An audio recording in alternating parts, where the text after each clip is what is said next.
Hello everyone, welcome back to UFOs and other paranormal stuff, and of course welcome to 2021.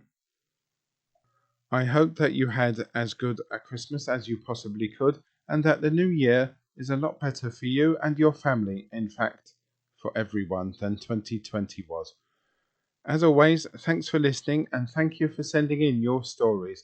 I have had some emailed to me over the last 5 weeks, which will be read out in the next episode. So please keep them coming to me in at UFOs and other paranormal stuff at gmail.com. Don't forget to keep checking out the Facebook page. Please also do feel free to share it with your friends and family too. Just type in UFOs and other paranormal stuff in the search bar for Facebook and Instagram too. You will find us on Twitter too. At UFOs and OPS is the Twitter handle. Now on with this episode. In this episode, I will be talking about religion and aliens, as well as the news that in the United States of America, a COVID-19 relief bill has just been enacted, which has triggered a 180-day countdown to a UFO report from the Director of National Intelligence. Firstly, religion and UFOs. I want to make it clear right from the start that I do not wish to offend anyone or anybody's beliefs. My podcast is open to everyone on and off the earth, no matter what your religious beliefs and no matter what your beliefs are in general. Back in 2003, I was a huge Star Trek The Next Generation fan. I went to see their final movie that year, Star Trek Nemesis, in which the well-known aliens, the Romulans, were having problems with their close neighbours, the Remans. I knew that the Romulans came from the planet Romulus, but I had never heard of the Remans before, and when it was revealed in the film that they came from a planet called Remus, I started to feel a little bit let down that the writers of Star Trek had cheapened themselves by taking the names of Romulus and Remus from Earth mythology to use them to name alien planets on their show. The mythology goes that Romulus and Remus are twin brothers. Their mother, Rhea Silvia, a Vestal Virgin and daughter of King Numitor. Rhea conceived the boys when their father, the god Mars, visited her in a sacred grove that was dedicated to him. The king saw the twins as a threat to his rule and ordered them to be killed.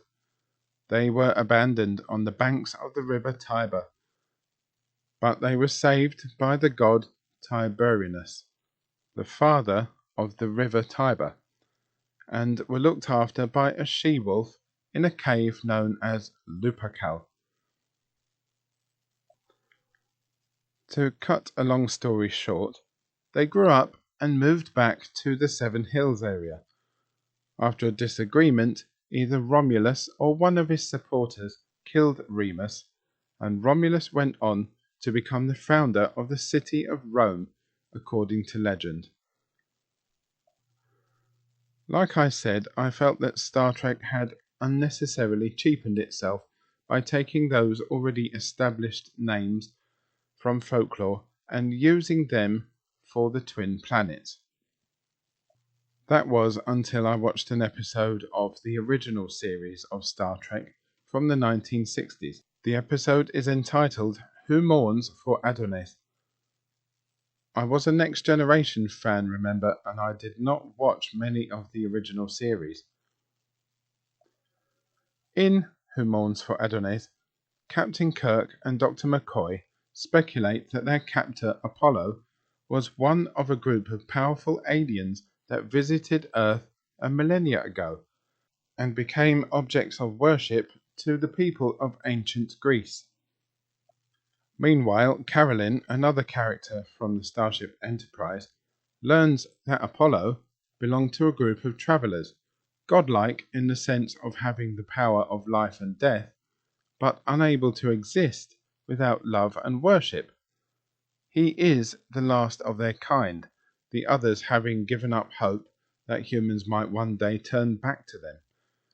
Maybe one of those travellers came from Romulus and another from Remus. That got me thinking about something that I've thought actually for a very long time. What if heaven of Christianity, the seven heavens of Islam, Olympus of Greek mythology, Valhalla, Tian from the Chinese Confucian tradition were all the same place? Could it be that Jesus and Thor and Odin and all the other traditional gods and their families all lived in a heavenly part of some Asgardian type of planet or planetary system, or even universe, and the different versions of hell was a not so nice part of the same place? It could explain a few things that religious people would class as miracles. The Immaculate Conception, for example. The turning of water into wine might have been the result of use of alien technology. The huge flood from the book of Genesis, the resurrection of Christ, and of course the ascension into heaven. The messages passed from God to Moses, crying statues of religious figures, the feeding of the 5,000. Could it have been that these aliens from another planet saw that humans were in trouble and needed their guidance 2,000 years ago? The more and more I think about it, the more I think it may be a big possibility. We would never really know, of course. Could it even be that the gods were in fact alien beings that took some of the population from their world and placed them on Earth because their planet was dying? Maybe the religious texts written by men who told people back then, thousands of years ago, things like, "This is the word of God," are in fact guidebooks in how to not make the same mistakes that they made, leading to the death of wherever they originated from. It is a lot to try and get one's head around. I fully understand that. But that said, even the Catholic Church are taking the UFO thing more seriously than you might expect.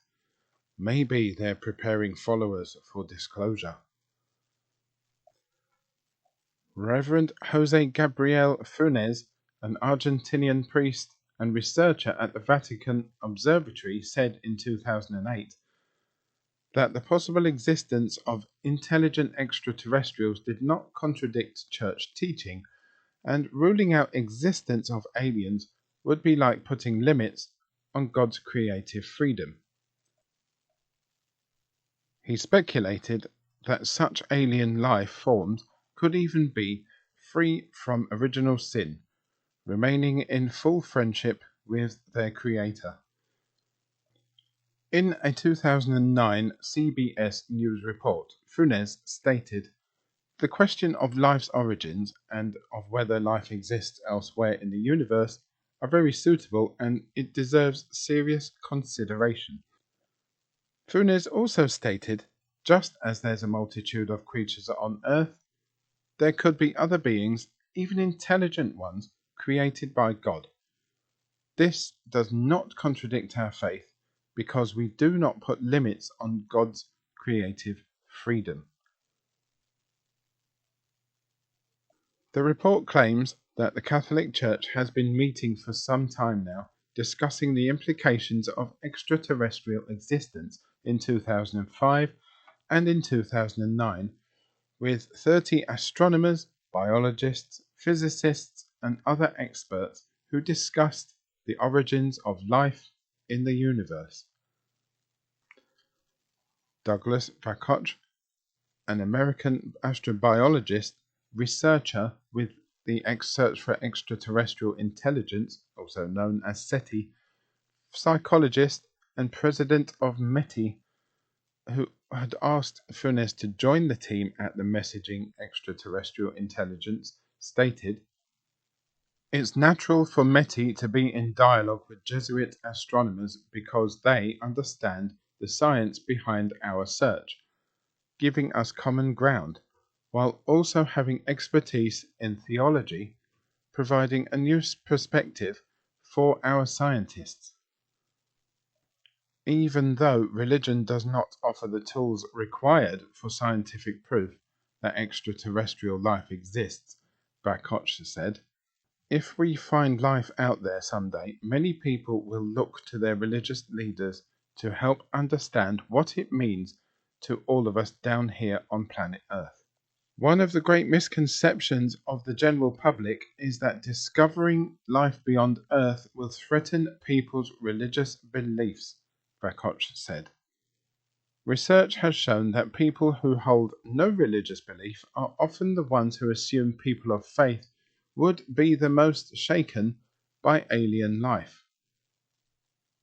Zachariah Sitchin, author of books proposing an explanation for human origins involving ancient astronauts, met with Vatican theologian and friend of the Pope, Monsignor Corrado Balducci, to discuss UFO and ET existence. In that discussion, Balducci told Sitchin that life may exist on other planets. It's certainly possible. The Bible does not rule out that possibility. On the basis of Scripture and the basis of knowledge of God's omnipotence, His wisdom being limitless, we must affirm that life on other planets is possible. Balducci also said, when I talk about extraterrestrials, we must think about beings that are like us, more probably beings that are more advanced than us, and that their nature is an association of a material part and a spiritual part, a body and a soul, albeit in different proportions than those of human beings here on Earth. Now, given the fact that many people consider UFOs and alien beings almost blasphemous when mentioned in the same sentence as religion or gods, I find it pretty amazing and important when you hear about people in the Vatican and the Catholic Church in general taking this subject seriously. Maybe that puts me in the category of people mentioned earlier by Douglas Vakoch. What do you think about all of this? Is religion and are the religious ready for disclosure? Is religion created by or about extraterrestrials? Are the origins of Earth's species really just from Earth, or were they transported here from another planet? Might the answer to that last question really be Noah's Ark? It seems that there are more people starting to ask those questions and questions like those, both religious people and non-religious people. I know I have been talking about the Christian religion, but does the question of extraterrestrial life, UFOs, etc., ever crop up in other religions? That is something that I would really like to know, and with your help, I can research that for another episode in the future. Email me your thoughts and perspectives on this, please. Given the fact that the show now reaches all corners of the globe and all societies on it, I am very interested indeed to find out what your thoughts and beliefs are when it comes to religion and UFOs. So yes, please do send me your thoughts and feelings to UFOs and other paranormal stuff at gmail.com. On Sunday, the 27th of December 2020, the United States President signed a COVID-19 relief bill committing the United States to a $2.3 trillion, that's £1.7 trillion, pandemic aid package as cases of COVID continue to soar. This bill contained within its 5,000 pages some laws which had very little to do with the pandemic at all. One such law requires the United States intelligence services to submit an unclassified report on UFOs to the Senate Intelligence Committee within 180 days. Sky News states that the report must include a detailed analysis of unidentified aerial phenomena data and intelligence reporting collected or held by all of the country's intelligence agencies. It must also include identification of any incidents or patterns that indicate a potential adversary may have achieved breakthrough aerospace capabilities that could put United States strategic or conventional forces at risk. Christopher Mellon, a former Assistant Secretary of Defense for Intelligence, said, "The concerns of the public and numerous military personnel have been ignored by the national security bureaucracy for too long." This all follows the Pentagon declassifying 3 videos and a range of new details about encounters between United States Navy aircraft and UAPs, otherwise known as UFOs, last year. The 3 short videos were recorded by Navy pilots in November 2004 and January 2015. A voice in one of the videos can be heard saying, "There's a whole fleet of them," while another adds, "They're all going against the wind. The wind's 120 knots to the west." Nick Pope, the former investigator of UFO phenomena at the Ministry of Defense, told the Metro newspaper, "There's a momentum building up and there's no smoke without fire. The clock is now ticking on the Senate Intelligence Committee's demand for a report on the UFO phenomenon from the Director of National Intelligence. A response is due within 180 days of the enactment of the COVID-19 relief bill because this bill contained the Intelligence Authorization Act, where the UFO requirement was articulated. But the US Department of Defense has known since June of the committee's request, and the US Navy's Unidentified Aerial Phenomena UAP Task Force is probably already working on drafting the response, so we may get it sooner than the late June deadline. This report, important though it may be, is only one part of the wider process. There's a lot going on, and we're going to see some big UFO stories in 2021. Mr. Pope also tweeted, "Some big UFO stories are coming in 2021, e.g. a report on the phenomena due to go to the Senate Intelligence Committee by late June." And UFO sightings in the UK reached new heights amidst the lockdowns, alluding to the fact that many more people were looking upwards at the sky instead of at a computer or a phone. Nick Pope also said that sources have told him that the Ministry of Defense, the MOD, is looking into sightings despite its official position that it has no interest in UFOs.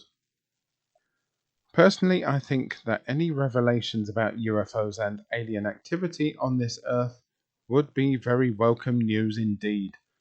After centuries of sightings and decades of cover-up by governments, the military the world over, I think that it would be a huge and also the right thing to do to start to reveal the truth to the public.